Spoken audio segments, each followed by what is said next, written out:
Aku terbangun dalam kegelapan pekat. Napas tercekat di tenggorokan. Suamiku terbaring di sampingku. Matanya terbuka lebar, namun hampa. Menatap langit-langit seolah jiwanya telah direnggut paksa dari tubuhnya. Jantungku berdebar kencang, bukan karena cinta, melainkan karena ketakutan yang mencekam. Ini bukan lagi Hadi yang kukenal. Bukan lagi pria yang kucintai sepenuh hati. Sejak foto itu kutemukan, setiap malam adalah siksaan. Setiap sentuhannya adalah neraka. Sebelum ceritanya dimulai, silakan tulis di kolom komentar dari daerah mana saja teman-teman yang menonton cerita ini. Jangan lupa like dan subscribe agar channel ini bisa semakin berkembang dan aku bisa berbagi lebih banyak kisah pilu ini kepada kalian semua. Aku masih ingat dengan jelas hari itu. 6 bulan yang lalu. Saat itu, hidupku terasa sempurna. Aku, Lastri, baru saja menikah dengan Hadi, pria impianku. Dia tampan, mapan, dan sangat mencintaiku. Kami tinggal di rumahnya yang besar, warisan dari orang tuanya, bersama Ibu Sari, mertuaku. Ibu Sari adalah wanita yang lembut, sangat perhatian, dan selalu memperlakukanku seperti anak kandungnya sendiri. Setidaknya, itulah yang kupikirkan saat itu.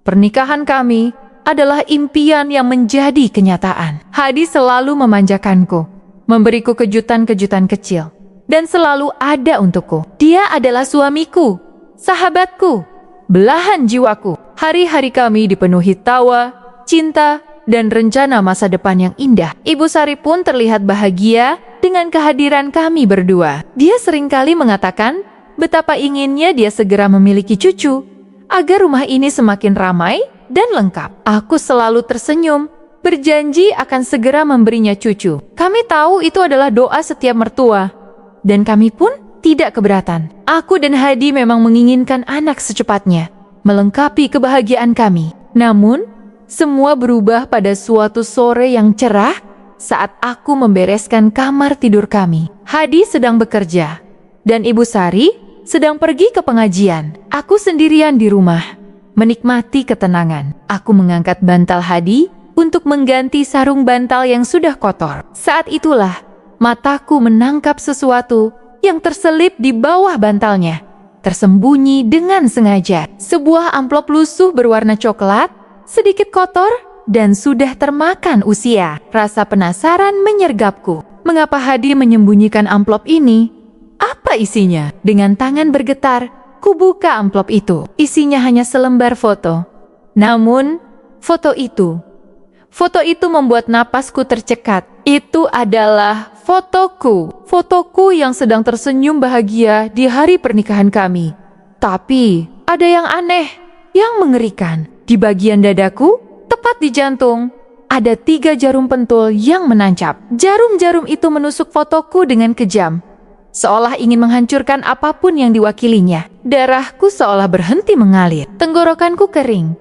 Jantungku berdebar seperti genderang perang. Apa ini? Siapa yang melakukan ini? Mengapa ada fotoku yang ditusuk jarum, tersembunyi di bawah bantal suamiku sendiri? Pikiran-pikiran gelap mulai menari-nari di kepalaku. Apakah ini perbuatan Hadi? Tidak mungkin. Hadi tidak akan pernah melakukan hal sekeji ini padaku. Tapi jika bukan dia, lalu siapa?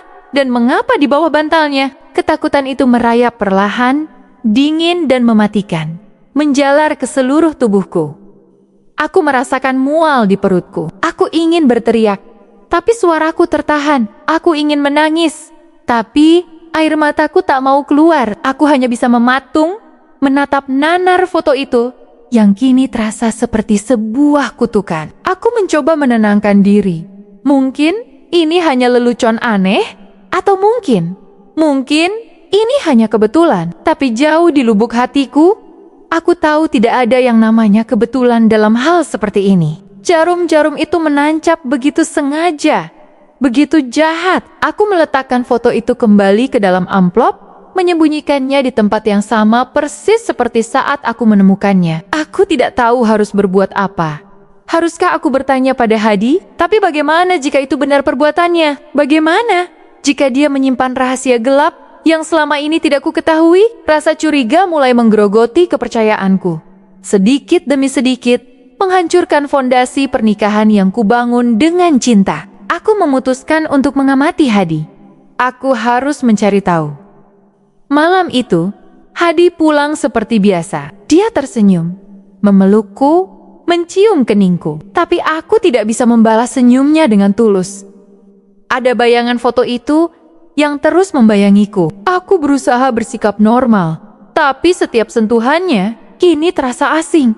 Setiap tatapannya kini terasa mengintimidasi. Aku terus bertanya-tanya, apakah mata yang menatapku ini menyimpan rahasia gelap? Apakah tangan yang memelukku ini yang menancapkan jarum-jarum itu ke fotoku? Aku merasa seperti sedang berada di tepi jurang, menunggu dorongan yang akan menjatuhkanku ke dalam kegelapan. Kamu kenapa sayang?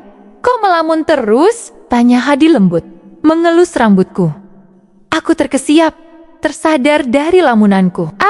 Tidak apa-apa mas, hanya sedikit lelah saja, jawabku, berusaha menyunggingkan senyum palsu. Aku tidak berani menatap matanya terlalu lama. Ada sesuatu yang berbeda, atau mungkin hanya perasaanku saja. Hadi mengangguk, lalu menarikku ke meja makan. Ibu Sari sudah menyiapkan makan malam. Ayo Lastri, jangan melamun terus, nanti makanannya dingin, ucap Ibu Sari dengan senyum ramahnya. Entah mengapa, senyum Ibu Sari malam itu terasa sedikit aneh di mataku. Aku menjadi lebih peka, lebih curiga pada segalanya. Malam itu adalah malam pertama yang mengerikan. Setelah makan malam, kami kembali ke kamar. Aku terus merasakan kegelisahan. Aku tahu, aku tidak akan bisa tidur tenang. Aku berbaring di samping Hadi, memunggunginya. Jantungku berdetak kencang. Aku bisa merasakan keringat dingin membasahi punggungku. Aku tidak tahu apa yang membuatku lebih takut, foto itu atau bayangan bahwa Hadi mungkin pelakunya. Tiba-tiba, aku merasakan tangan Hadi menyentuh pundakku.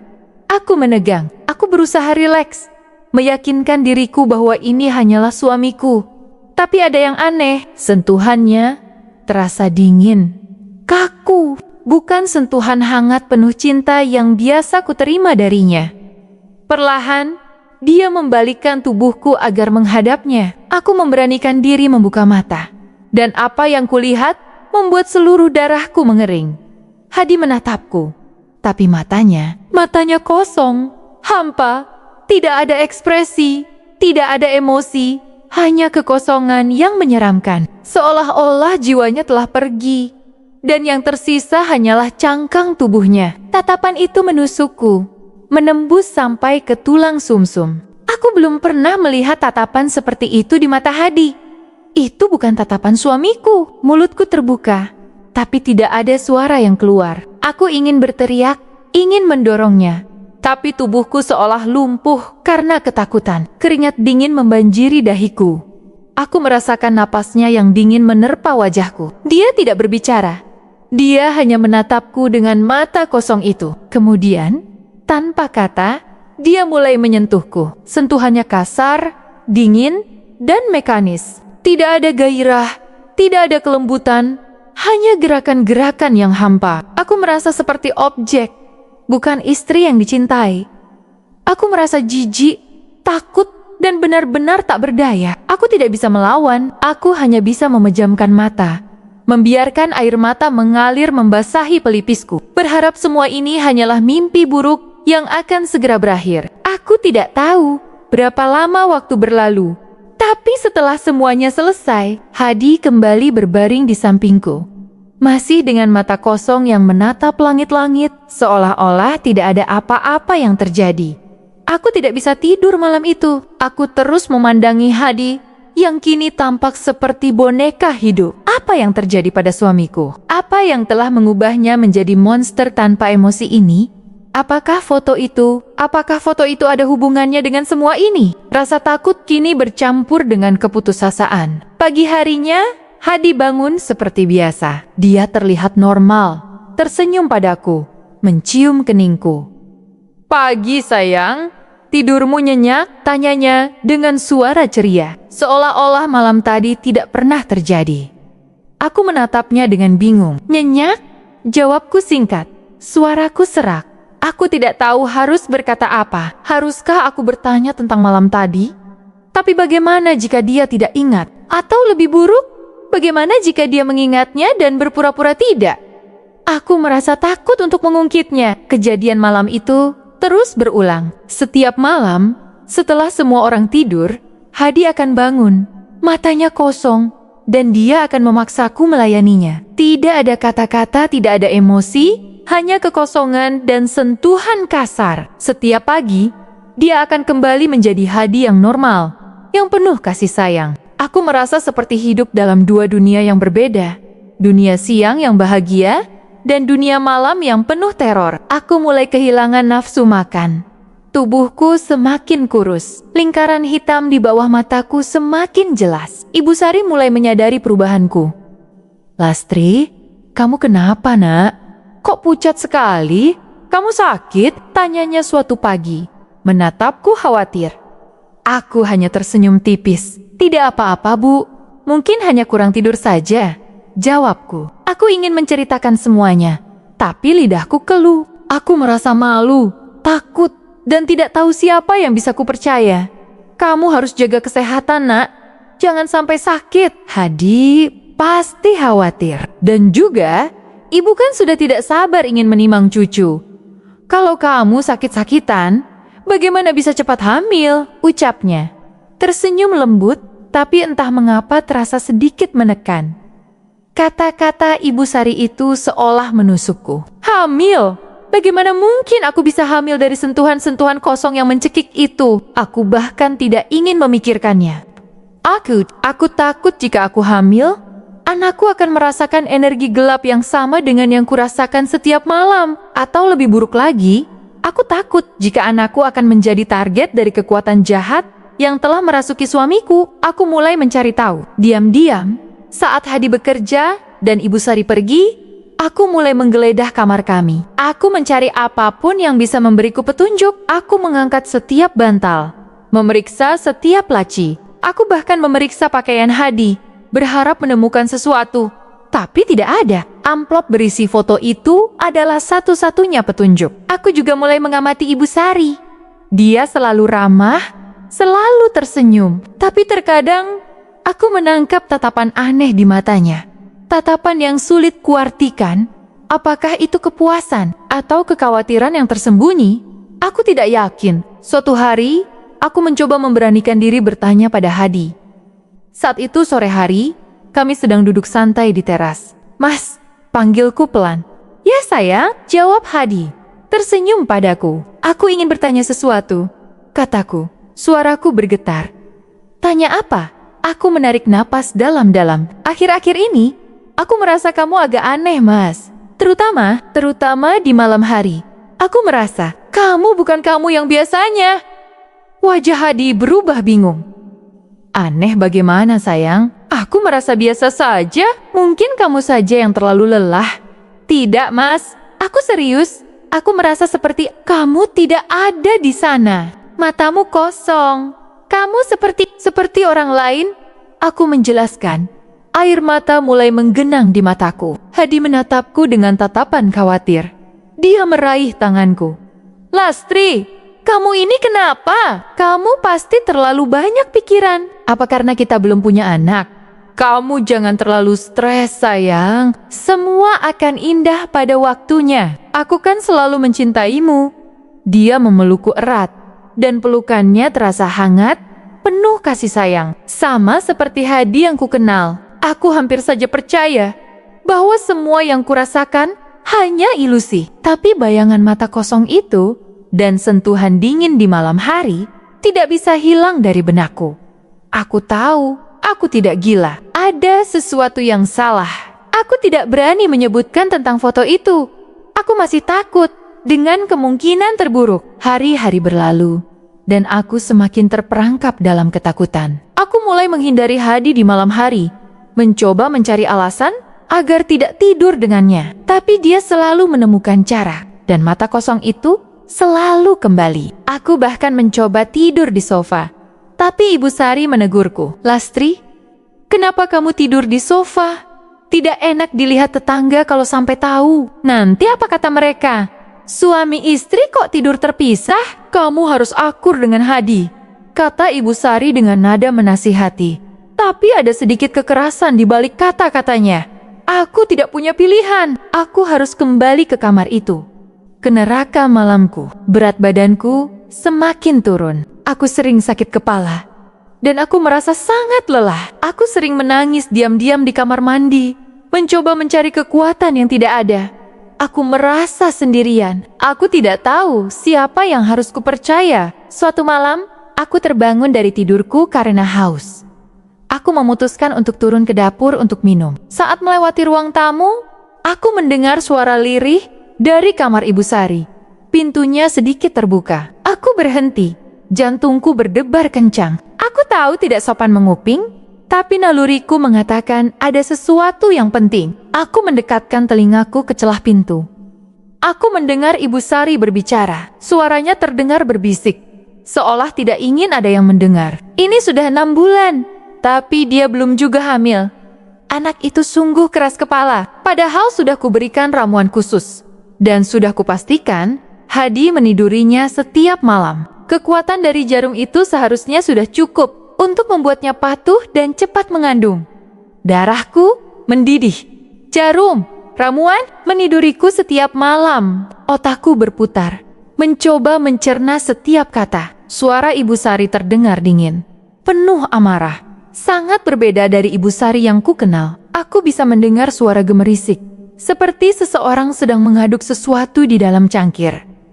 Cepatlah hamil, Lastri. Waktu kita tidak banyak. Jika tidak, kesepakatan akan batal dan kita semua akan celak. Suaranya kini terdengar lebih keras, penuh ancaman. Aku mundur perlahan.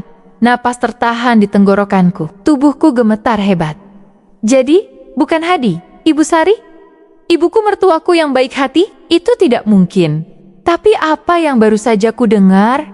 Jarum, ramuan, hamil, semua potongan teka-teki itu mulai menyatu, membentuk gambaran yang mengerikan. Foto yang kutemukan di bawah bantal Hadi, tatapan kosong Hadi di malam hari, sentuhannya yang dingin, dorongan Ibu Sari agar aku cepat hamil.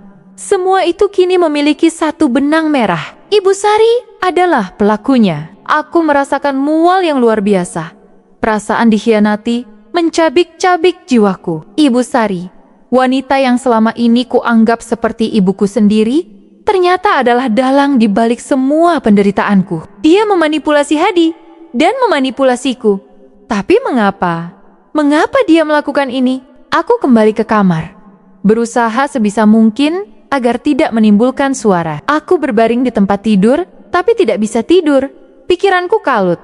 Aku harus mencari bukti. Aku harus tahu apa maksud semua ini. Keesokan harinya, aku berpura-pura sakit parah. Aku mengeluh pusing dan mual.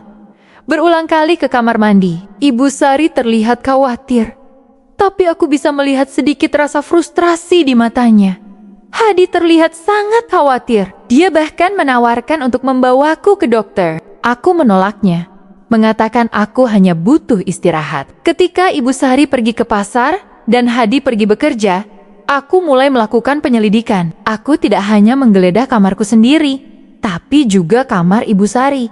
Aku tahu itu berisiko, tapi aku harus menemukan kebenaran. Aku mulai dari lemari pakaiannya, membuka setiap laci, meraba setiap tumpukan kain, tidak ada apa-apa.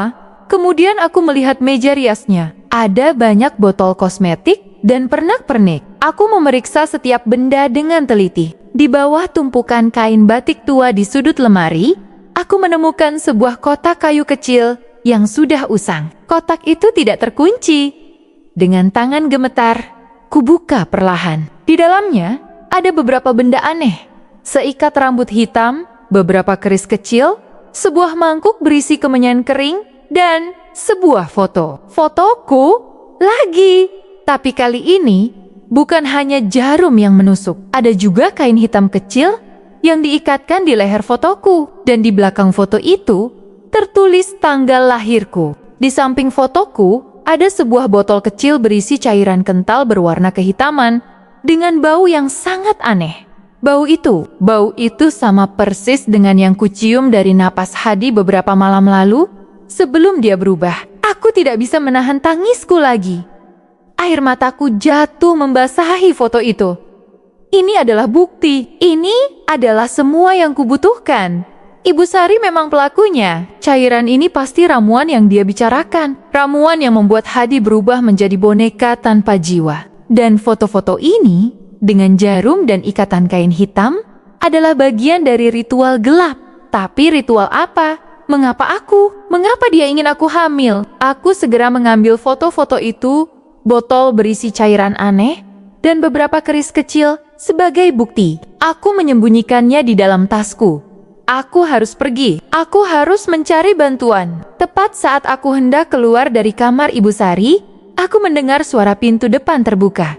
Ibu Sari sudah pulang. Jantungku serasa ingin melompat keluar dari dadaku. Aku segera menutup kotak kayu itu, mengembalikannya ke tempat semula, dan bergegas keluar dari kamar. Aku hampir saja bertabrakan dengan Ibu Sari di lorong. "Lastri, kenapa kamu di kamar ibu?" tanyanya. Tatapannya tajam menatapku. Senyumnya menghilang, digantikan oleh kerutan curiga. Aku berusaha bersikap tenang, tapi tubuhku masih gemetar. Aku mencari sapu, Bu.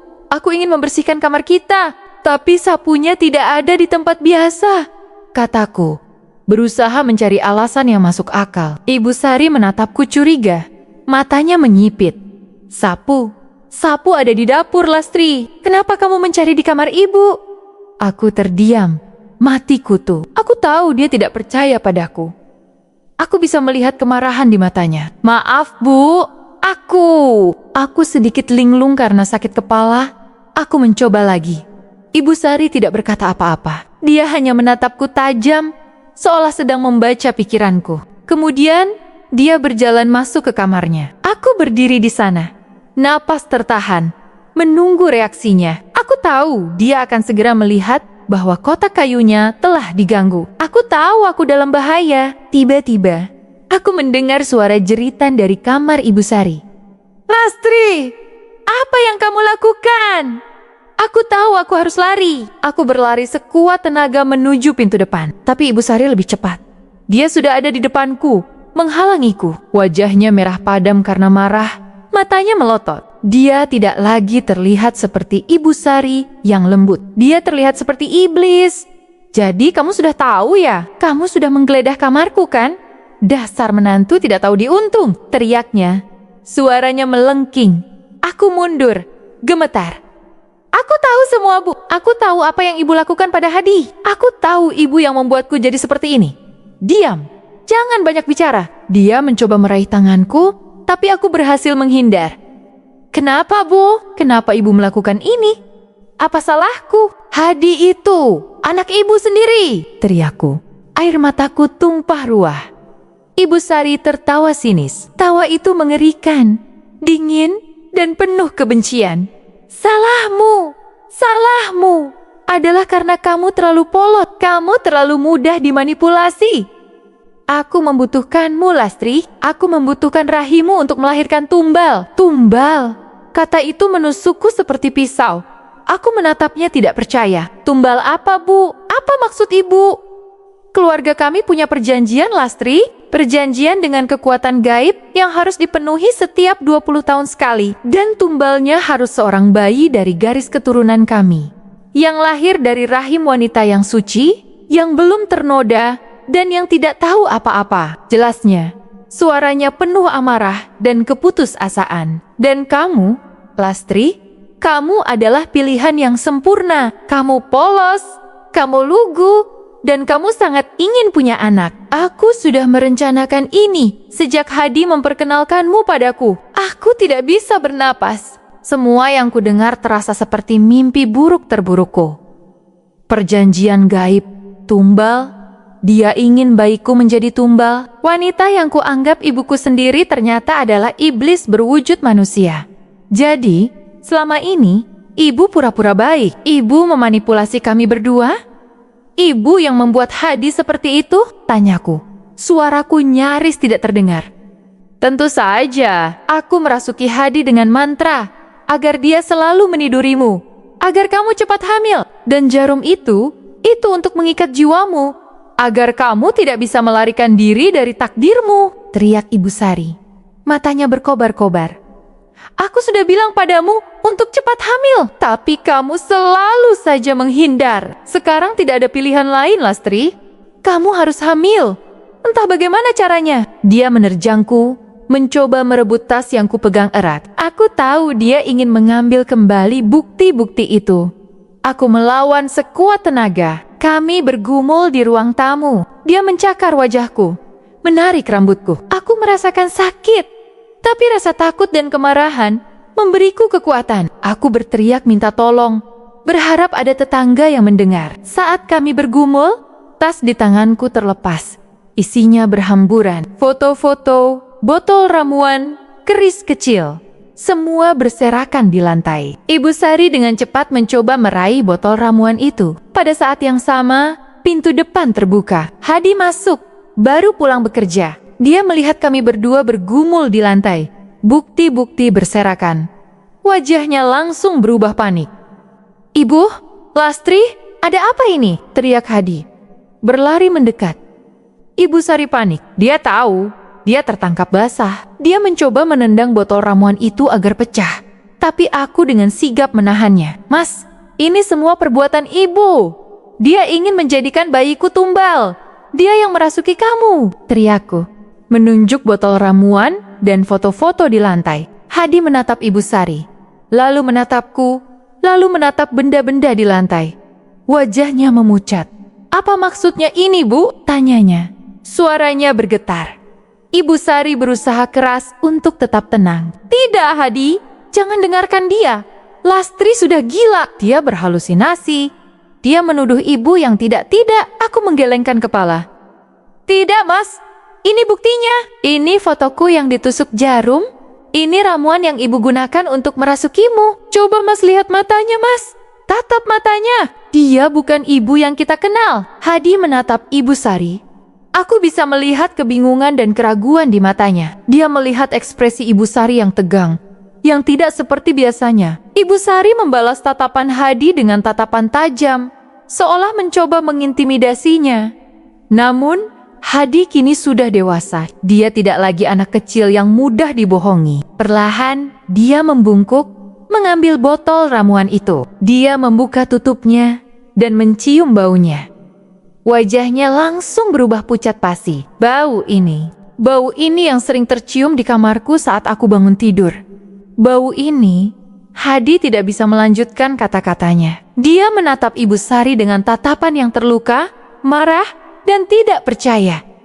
"Jadi benar, Bu, Ibu melakukan ini semua." Ibu Sari tahu dia tidak bisa mengelak lagi. Dia berdiri tegak, wajahnya menunjukkan kekalahan, tapi juga kemarahan yang membara. "Aku melakukan ini untuk kita, Hadi, untuk keluarga kita, agar kita tidak dituntut oleh perjanjian itu.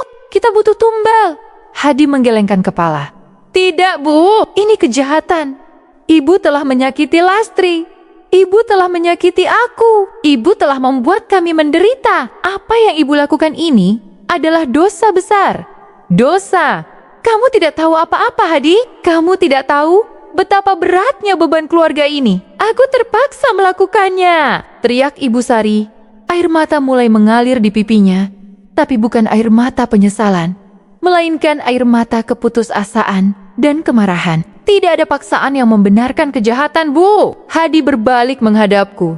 Wajahnya penuh penyesalan. Dia berlutut di depanku. "Lastri, aku minta maaf. Aku tidak tahu apa yang terjadi padaku. Aku tidak sadar. Maafkan aku, sayang." Aku melihat ketulusan di mata Hadi. Mata yang kini tidak lagi kosong. Air mataku kembali tumpah. Aku memeluk Hadi erat. "Aku tahu, Mas. Aku tahu ini bukan salahmu. Aku tahu kamu juga korban." Ibu Sari menatap kami berdua. Wajahnya dipenuhi kebencian. Dia tahu dia telah kehilangan semuanya. Dia tahu rencananya telah gagal. "Kalian berdua akan menyesal. Kalian tidak akan bisa lari dari perjanjian ini. Kalian akan lihat," teriaknya. Kemudian dia berlari keluar rumah. Hadi dan aku saling berpandangan. Meskipun Ibu Sari berhasil melarikan diri, kami tahu kami tidak bisa membiarkannya begitu saja. Kami segera melaporkan semua yang terjadi kepada polisi. membawa semua bukti yang kami miliki. Polisi segera melakukan penyelidikan. Beberapa hari kemudian, Ibu Sari berhasil ditemukan dan ditangkap. Dia tidak melawan, dia mengakui semua perbuatannya. Menceritakan tentang perjanjian pesugihan yang mengikat keluarganya turun-temurun dan bagaimana dia merasa terpaksa melakukannya agar keluarga mereka tidak ditimpa malapetaka. Dia mengaku telah mencari tumbal wanita hamil yang lahir dari rahim yang bersih dan aku adalah sasarannya. Dia telah menyiapkan ramuan khusus yang dicampurkan ke makanan Hadi setiap hari yang melemahkan jiwanya dan membuatnya mudah dikendalikan. Foto yang kutemukan di bawah bantal Hadi hanyalah bagian kecil dari ritualnya untuk mengikatku secara spiritual agar cepat hamil. Semakin banyak kami mendengar pengakuannya, semakin dalam luka di hati kami. Proses hukum berjalan. Ibu Sari dijatuhi hukuman yang setimpal atas perbuatannya. Rumah yang selama ini kami tempati terasa hampa tanpa kehadirannya. Meskipun kehadirannya kini terasa seperti mimpi buruk, namun kami tahu bahwa ini adalah satu-satunya jalan untuk mendapatkan keadilan dan memulai hidup baru. Setelah kejadian itu, Hadi membutuhkan waktu untuk memulihkan diri. Jiwanya memang telah pulih dari pengaruh ramuan itu, tapi trauma psikologis yang dialaminya tidak mudah hilang. Dia merasa bersalah karena tidak bisa melindungiku dan merasa hancur karena ibunya sendiri adalah pelakunya. Aku mendampinginya, memberikan dukungan penuh. Kami berdua saling menguatkan, perlahan-lahan menyembuhkan luka batin kami. Aku pun tidak langsung bisa melupakan semua yang terjadi. Rasa takut itu masih membayangi. Setiap malam, aku masih teringat mata kosong Hadi dan sentuhan dingin itu. Aku bahkan takut untuk hamil. Meskipun kini aku tahu bahwa niat jahat itu telah dihentikan. Kami memutuskan untuk menunda memiliki anak, fokus pada pemulihan diri dan membangun kembali kepercayaan satu sama lain. Kami juga memutuskan untuk pindah rumah, meninggalkan semua kenangan pahit di rumah itu. Kami memulai hidup baru di kota lain, jauh dari bayang-bayang pesugihan dan kejahatan Ibu Sari. Perlahan tapi pasti, senyum kembali menghiasi wajah kami. Hadi kembali menjadi suamiku yang hangat, yang penuh cinta. Aku pun kembali merasakan kebahagiaan yang sempat hilang. Kami belajar untuk lebih menghargai setiap momen, setiap sentuhan, dan setiap tawa. Kejadian itu mengubahku. Aku menjadi lebih kuat, lebih waspada, dan lebih memahami arti kepercayaan dan pengkhianatan. Aku belajar bahwa kejahatan bisa datang dari mana saja, bahkan dari orang terdekat sekalipun. Aku juga belajar bahwa cinta sejati dan keyakinan pada kebaikan akan selalu menemukan jalan untuk menang, bahkan di tengah kegelapan yang paling pekat sekalipun. Bertahun-tahun berlalu, kami dikaruniai 2 orang anak yang lucu dan sehat. Mereka adalah kebahagiaan terbesar kami.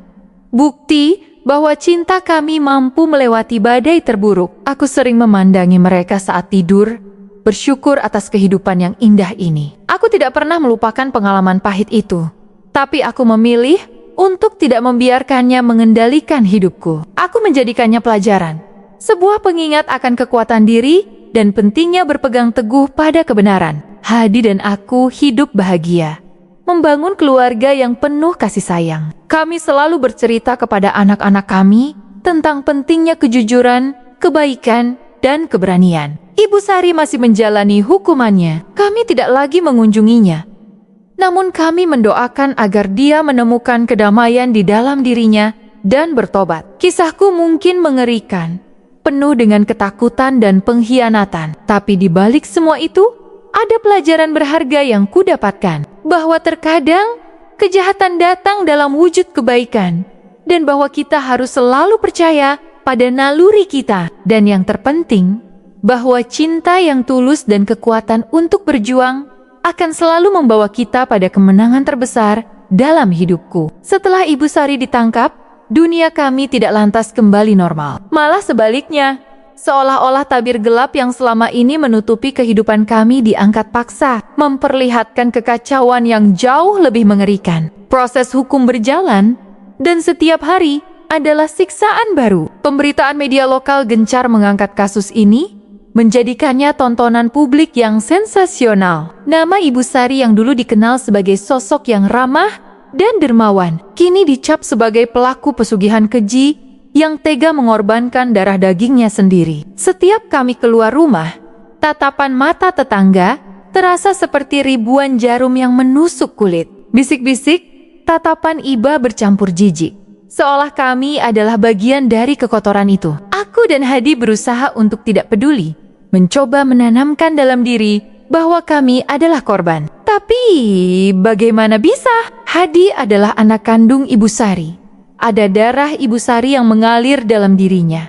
Darah yang sama yang telah ternoda oleh praktik gelap. Aku sendiri, menantunya yang hampir menjadi tumbal. Beban mental ini menghimpit kami berdua hingga sulit bernapas. Hadi adalah yang paling terpukul. Dia harus bersaksi di pengadilan melawan ibunya sendiri. Setiap kata yang keluar dari mulutnya terasa seperti belati yang menusuk hatinya. Aku bisa melihat betapa hancurnya dia. Wajahnya selalu pucat, matanya merah karena kurang tidur. Dia seringkali terbangun di tengah malam dengan keringat dingin, berteriak-teriak memanggil namaku atau nama ibunya, seolah sedang bergumul dengan mimpi buruk yang tak kunjung usai. Lastri, kamu baik-baik saja? Tanyanya suatu malam saat aku terbangun karena rintihannya. Aku mengangguk, memeluknya erat. Aku di sini, Mas. Kamu tidak apa-apa. Dia membalas pelukanku, tapi tubuhnya masih gemetar. Aku melihatnya lagi, sayang. Mata kosong itu. Aku melihat diriku sendiri melakukan semua hal buruk padamu. Aku tidak bisa memaafkan diriku sendiri, Lastri. Ibu sudah mengubahku menjadi monster. Aku mengusap punggungnya, mencoba menenangkan. Bukan salahmu, Mas. Kamu juga korban. Kamu tidak sadar, ibu yang melakukan ini semua. Tapi aku tetap menyakitimu, sayang. Bisiknya, suaranya parau. Aku tidak bisa melupakan bagaimana wajahmu saat itu. Takut, jijik. Aku melihatnya, Lastri, dalam mimpiku. Aku melihat diriku sendiri. Tapi itu bukan aku. Aku seperti boneka yang digerakkan oleh benang tak kasat mata. Air mataku menetes. Aku tahu betapa beratnya beban itu baginya. Aku sendiri masih dihantui oleh kenangan itu. Setiap kali Hadi menyentuhku, bahkan dengan sentuhan cinta yang tulus, bayangan mata kosong itu seringkali muncul di benakku. Aku tahu ini tidak adil baginya, tapi aku tidak bisa menghentikannya. Tubuhku seolah memiliki memori sendiri. Memori akan rasa takut dan jijik yang mendalam. Keintiman yang dulu menjadi fondasi pernikahan kami, kini terasa seperti medan ranjau yang penuh bahaya. Kita akan melewatinya bersama, Mas, kataku, berusaha memberikan kekuatan. Kita akan pulih. Kita harus pulih. Namun, proses pemulihan itu tidak semudah yang kubayangkan. Hadi mulai kehilangan fokus di tempat kerja. Rekan-rekannya mulai berbisik-bisik tahu tentang kasus ibunya. Dia sering melamun dan beberapa kali melakukan kesalahan fatal yang membuat proyeknya terhambat. Atasannya memanggilnya, menyarankan agar dia mengambil cuti untuk sementara waktu. Saya mengerti kondisi Bapak Hadi saat ini. Kami turut prihatin, tapi kami juga punya tanggung jawab terhadap perusahaan, kata Pak Wijaya, atasan Hadi, saat kami berdua datang menemuinya. Lebih baik Bapak Hadi fokus memulihkan diri dulu. Nanti setelah semuanya tenang, Bapak bisa kembali. Hadi hanya mengangguk pasrah. Wajahnya menunjukkan kekalahan yang mendalam. Baginya, pekerjaan adalah salah satu bagian dari identitasnya, salah satu cara dia merasa berguna. Kehilangan itu semakin menambah beban di pundaknya. Tidak apa-apa, Mas, bisikku, menggenggam tangannya erat. Kita bisa mencari pekerjaan baru nanti. Yang penting sekarang kamu pulih dulu. Kami memutuskan bahwa tinggal di rumah itu, di kota itu, adalah hal yang tidak mungkin. Setiap sudut rumah itu menyimpan kenangan buruk. Dinding-dindingnya seolah-olah berbisik tentang kengerian malam hari. Ruang tamunya tempat aku bergumul dengan Ibu Sari. Kamar tidur kami. Tempat Hadi berubah menjadi boneka tanpa jiwa. Kami harus pergi. Kami harus memulai hidup baru. Di tempat yang tidak ada seorang pun yang mengenal kami. Di tempat yang tidak ada bayangan masa lalu yang menghantui. Kita pindah, Lastri, secepatnya, kata Hadi suatu malam. Matanya kini memancarkan tekad yang kuat, bukan lagi keputusasaan. Aku tidak bisa lagi hidup seperti ini. Kita harus benar-benar jauh dari semua ini. Aku mengangguk setuju. Tapi Mas, Bagaimana dengan biaya? Dan kita mau kemana? Kita jual rumah ini, jawabnya. Menatapku dengan sorot mata yang sulit kuartikan. Ini satu-satunya cara kita bisa memulai lagi. Aku tidak peduli dengan warisan atau apapun. Aku hanya ingin kita aman, sayang. Meskipun berat, aku tahu Hadi benar. Rumah itu adalah sumber dari segala penderitaan kami. Menjualnya berarti kami harus mengucapkan selamat tinggal pada semua yang pernah kami impikan di sana. Tapi, itu juga berarti mengucapkan selamat tinggal pada teror yang tak berujung. Proses menjual rumah tidak mudah. Karena kasus Ibu Sari yang viral, banyak calon pembeli yang mundur setelah mengetahui sejarah kelam rumah itu. Beberapa bahkan terang-terangan mengatakan bahwa mereka tidak ingin membeli rumah bekas tumbal pesugihan. Kata-kata itu menusuk, membuat kami semakin merasa terasing dan tercemar. Akhirnya, kami terpaksa menjualnya dengan harga jauh di bawah pasaran, hanya agar bisa segera pergi. Dengan sisa uang yang tidak seberapa, kami memutuskan untuk pindah ke sebuah kota kecil di Jawa Tengah. Jauh dari hingar-bingar kota besar dan jauh dari jangkauan gosip. Kami memilih sebuah rumah kontrakan sederhana di pinggir kota, jauh dari keramaian. Rumah itu kecil, hanya punya 2 kamar tidur dan 1 kamar mandi. Tapi terasa bersih dan jauh lebih aman daripada rumah besar yang kami tinggalkan. Di sana, tidak ada yang mengenal kami. Kami bisa menjadi siapapun yang kami inginkan, atau setidaknya kami berharap begitu. Awalnya, kehidupan di kota baru terasa asing dan sepi. Kami tidak punya teman, tidak punya keluarga. Hadi harus memulai dari awal lagi untuk mencari pekerjaan. Dengan pengalaman kerjanya yang sebelumnya cukup bagus, dia berhasil mendapatkan posisi di sebuah kantor konstruksi kecil.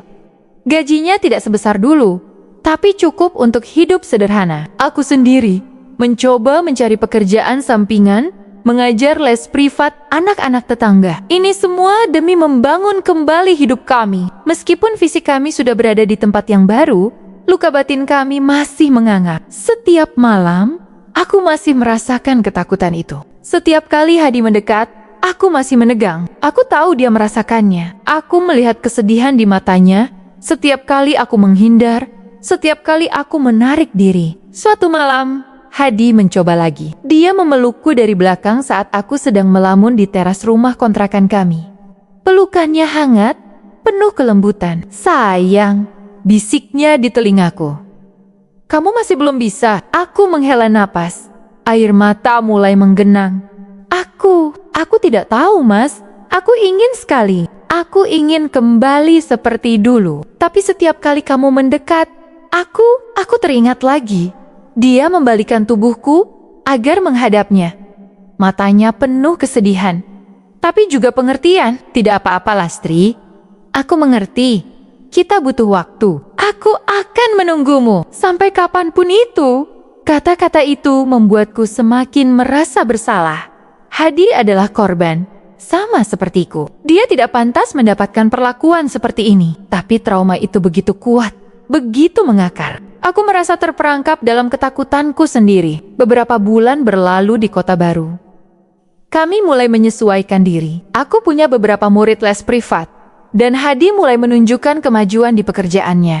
Kami mulai memiliki rutinitas. Namun, masalah yang lebih besar mulai muncul. Masalah yang selama ini kami tunda karena ketakutan. "Lastri," kata Hadi suatu sore, saat kami sedang makan malam.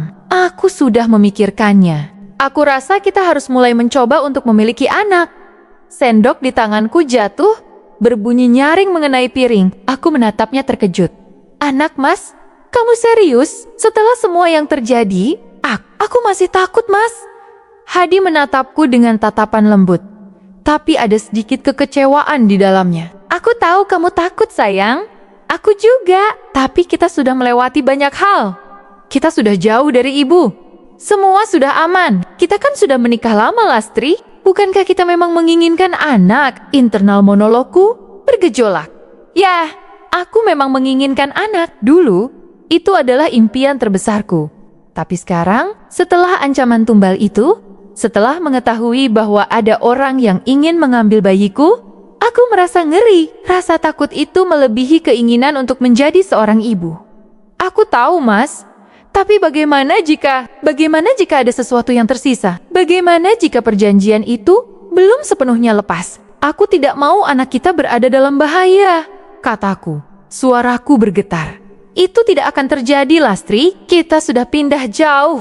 Ibu sudah dihukum. Kekuatan jahat itu sudah tidak ada.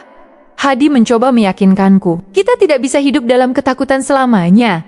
Kita harus move on. Dan bagiku, memiliki anak adalah bagian dari move on itu. Itu adalah harapan baru. Aku terdiam. Aku tahu Hadi benar. Kami tidak bisa hidup dalam bayang-bayang masa lalu selamanya. Tapi bagaimana aku bisa mengatasi ketakutan yang begitu mendalam ini? Setiap malam aku memimpikan seorang bayi. Tapi mimpi itu selalu berakhir dengan bayangan jarum dan kain hitam. Aku takut sekali. Malam itu, Hadi tidak mendekatiku. Dia hanya tidur memunggungiku. Dan aku tahu dia kecewa. Aku bisa merasakan jarak yang semakin membentang di antara kami, bukan hanya karena trauma, tapi juga karena perbedaan keinginan ini. Aku merasa egois, tapi aku tidak bisa membohongi diriku sendiri. Beberapa hari kemudian, aku mencoba untuk berbicara lagi dengannya. Mas, aku minta maaf kalau aku membuatmu kecewa. Tidak apa-apa sayang, aku mengerti, jawabnya. Tapi dia tidak menatapku. Dia hanya fokus pada koran yang sedang dibacanya. Aku hanya butuh waktu, Mas. Mungkin kita bisa ke psikolog atau ke Ustadz. Mungkin ada cara untuk menghilangkan rasa takut ini dari diriku, usulku. Hadi menoleh. Tatapan matanya sedikit cerah. Benarkah kamu mau mencobanya? Aku mengangguk. Aku mau mencoba. Aku tidak mau kita terus seperti ini. Aku juga ingin keluarga kita utuh, Mas. Aku juga ingin menjadi seorang ibu. Kami mulai mencari bantuan. Kami mendatangi seorang psikolog di kota terdekat yang berjarak sekitar 2 jam perjalanan. Aku menceritakan semua yang terjadi, dari awal hingga akhir, termasuk tentang pesugihan dan ancaman tumbal. Psikolog itu mendengarkan dengan sabar, mencatat setiap detail. Dia menjelaskan bahwa trauma yang kualami sangat wajar, dan bahwa membutuhkan waktu serta terapi yang intensif untuk bisa pulih sepenuhnya. Rasa takut Anda, Nyonya Lastri, adalah mekanisme pertahanan diri yang sangat kuat. Tubuh dan pikiran Anda melindungi diri dari potensi bahaya yang pernah Anda alami. Jelas psikolog itu. Kita akan bekerja sama untuk memproses trauma ini, memisahkan kenangan buruk dari persepsi Anda tentang Hadi, dan membantu Anda merasa aman kembali. Selain ke psikolog, kami juga mendatangi seorang ustadz yang direkomendasikan oleh salah satu kenalan Hadi. Ustadz itu mendengarkan cerita kami dengan wajah prihatin. Meskipun pelaku sudah ditangkap dan dihukum, energi negatif dari praktik pesugihan itu bisa saja meninggalkan jejak, terutama pada orang-orang yang menjadi korban utamanya. Jelas Ustadz itu dengan suara pelan. Insya Allah, kita akan melakukan ruqyah dan doa-doa untuk membersihkan diri dari sisa-sisa energi jahat itu. Dan yang terpenting, Anda berdua harus menguatkan iman, mendekatkan diri pada Tuhan, karena hanya dengan izinnya semua keburukan dapat dihilangkan. Kami menjalani semua saran itu. Aku rutin ke psikolog, berbicara tentang ketakutanku, tentang bayangan-bayangan yang menghantui. Aku juga rajin beribadah, membaca Al-Quran, dan mengikuti sesi ruqyah bersama Ustadz. Perlahan, sangat perlahan, aku mulai merasa sedikit lebih lega. Rasa takut itu tidak hilang sepenuhnya, tapi tidak lagi mencengkeramku sekuat dulu. Aku mulai bisa tidur lebih nyenyak, dan mimpi burukku berkurang. Hubunganku dengan Hadi pun mulai membaik. Kami lebih sering berbicara, lebih sering berbagi perasaan. Dia sabar menungguku, tidak pernah memaksaku. Dia menunjukkan cinta dan dukungannya dalam setiap kesempatan. Dia sering memelukku, mengelus rambutku, tanpa menuntut apa-apa. Sentuhannya yang lembut itu perlahan mulai menyembuhkan luka-luka di hatiku. Suatu malam, setelah beberapa bulan menjalani terapi, aku merasa berbeda. Aku terbangun di tengah malam, merasakan Hadi memelukku. Aku tidak lagi merasakan ketakutan. Aku merasakan kehangatan, keamanan, dan cinta. Aku berbalik, menghadapnya. Matanya terpejam. Wajahnya tenang dalam tidur. Aku mengulurkan tangan, menyentuh pipinya. Dia terkesiap, lalu membuka matanya. Lastri, ada apa? Tanyanya. Suaranya serak. Aku tersenyum. Air mata haru mengalir di pipiku. Aku rasa aku sudah siap, Mas. Hadi menatapku. Matanya membesar karena tidak percaya. Dia meraih tanganku, menggenggamnya erat. Benarkah sayang? Aku mengangguk. Aku masih takut. Tapi aku tahu aku tidak akan sendirian. Ada kamu, Mas. Dan aku percaya Tuhan akan melindungi kita. Malam itu, kami kembali menemukan keintiman kami. Bukan karena paksaan, bukan karena ketakutan, melainkan karena cinta yang tulus dan harapan yang baru. Sentuhan Hadi terasa hangat, penuh gairah, dan penuh kasih sayang. Mata itu, mata yang dulu kosong dan menakutkan, kini menatapku dengan cinta yang tak terhingga. Aku merasa seolah-olah beban berat selama berbulan-bulan telah terangkat dari pundakku.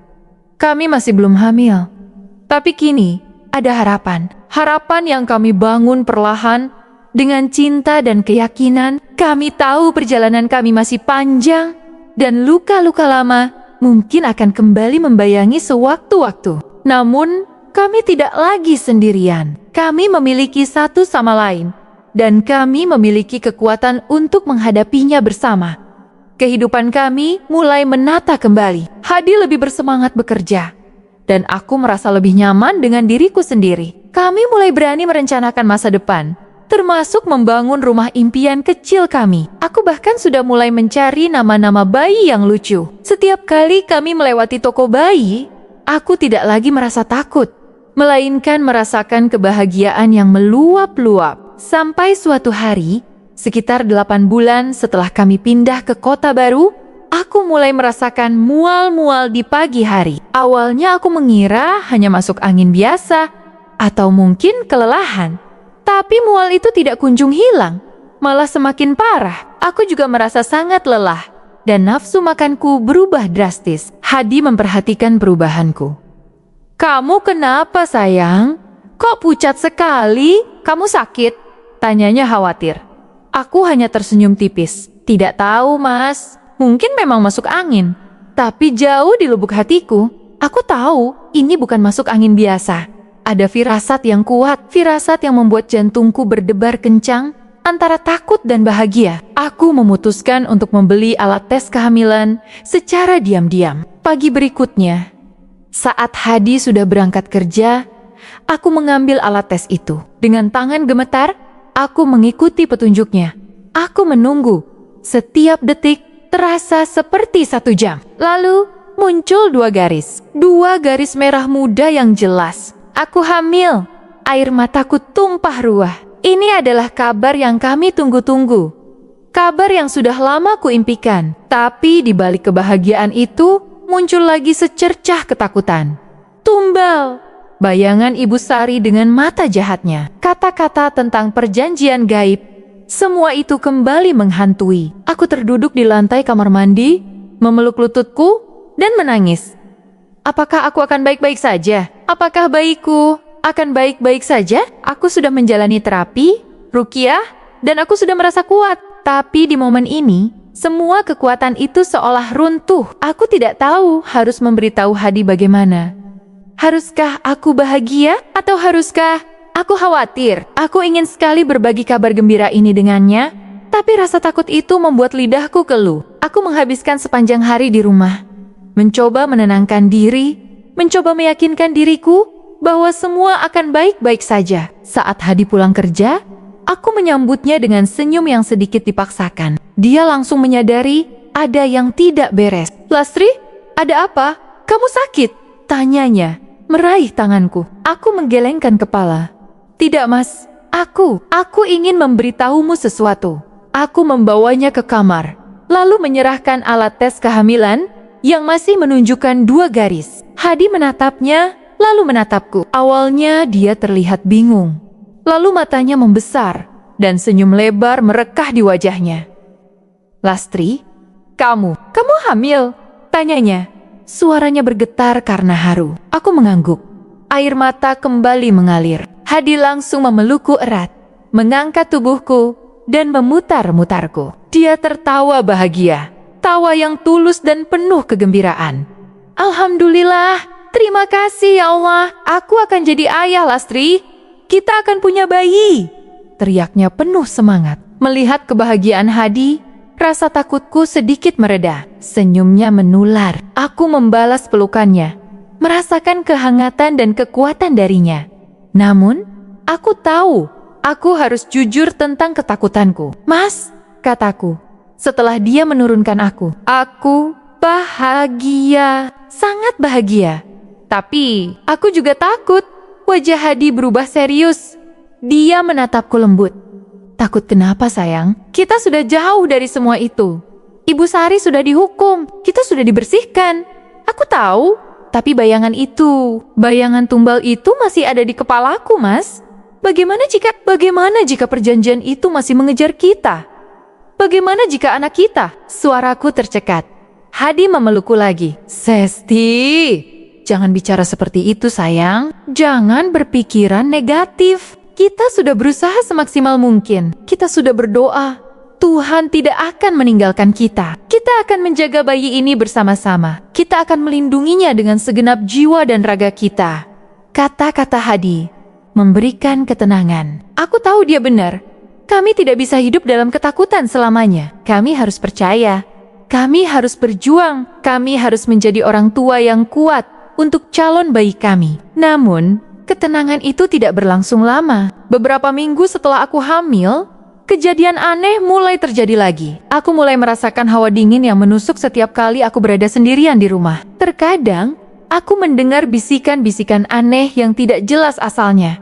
Seolah ada seseorang yang memanggil namaku dari kejauhan. Aku mengabaikannya, berusaha meyakinkan diriku bahwa itu hanya imajinasiku, efek dari kehamilanku yang membuatku lebih sensitif. Tapi kemudian, sesuatu yang lebih nyata terjadi. Aku menemukan sebuah kain hitam kecil yang diikatkan pada dahan pohon di halaman belakang rumah kami. Kain hitam itu persis sama dengan kain yang kulihat di foto Ibu Sari yang diikatkan di leher fotoku.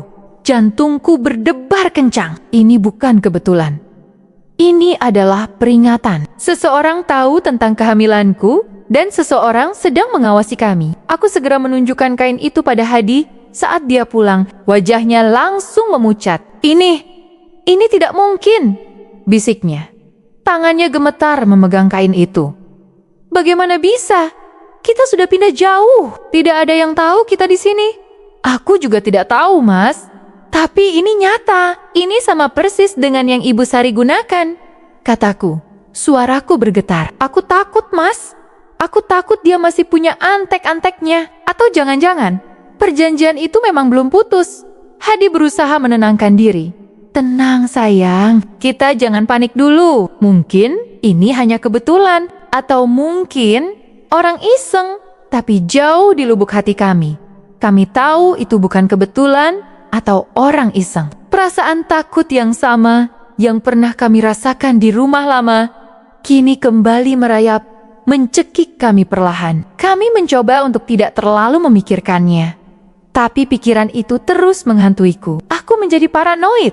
Setiap kali ada ketukan di pintu, aku menegang. Setiap kali ada suara aneh, aku melompat. Aku bahkan tidak berani lagi pergi keluar rumah sendirian. Hadi pun menjadi lebih protektif. Dia selalu mengantarku kemanapun aku pergi dan memastikan pintu terkunci rapat setiap saat. Puncaknya terjadi pada suatu malam. Aku terbangun karena merasa sangat haus. Aku turun ke dapur untuk minum. Saat aku kembali ke kamar, aku melihat Hadi sedang duduk di tepi tempat tidur, membelakangiku. Aku tersenyum, mengira dia terbangun karena aku. Mas, kamu bangun? Tanyaku lembut. Dia tidak menjawab. Dia hanya diam, mematung. Aku mendekat. Ada firasat tidak enak yang menyergapku. Mas, kamu kenapa? Aku menyentuh pundaknya. Dan dia berbalik wajahnya. Wajahnya kosong, hampa. Matanya menatapku tanpa ekspresi, seperti boneka. Darahku seolah berhenti mengalir. Ini bukan Hadi. Ini adalah Hadi yang dulu. Hadi yang dikendalikan oleh kekuatan jahat. Aku mundur selangkah. Rasa takut yang luar biasa mencengkeramku. Mas, kamu kenapa? Ini tidak mungkin. Hadi tidak berbicara. Dia hanya menatapku dengan mata kosong itu. Dan perlahan, dia mulai mendekatiku. Langkahnya kaku, seperti robot. Aku bisa merasakan hawa dingin yang memancar darinya. "Tidak, Mas, jangan mendekat," teriakku. Tapi suaraku bergetar. Dia tidak peduli. Dia terus mendekat. Dengan tatapan kosong yang mengerikan. Aku tahu apa yang akan terjadi. Aku tahu dia akan mencoba menyentuhku lagi. Dengan sentuhan dingin dan mekanis itu. Dan kali ini, aku sedang hamil. Aku tidak bisa membiarkan itu terjadi pada bayiku. Aku berbalik, berlari sekuat tenaga keluar dari kamar, dari rumah itu. Aku tidak peduli kemana aku akan pergi. Aku hanya ingin lari sejauh mungkin dari bayangan gelap yang kembali menghantui hidupku. Aku berlari menembus kegelapan malam, air mata membasahi pipiku, dengan perutku yang mulai membesar. Aku tidak tahu apa yang akan terjadi padaku, atau pada bayiku. Aku hanya tahu satu hal, mimpi buruk ini belum berakhir.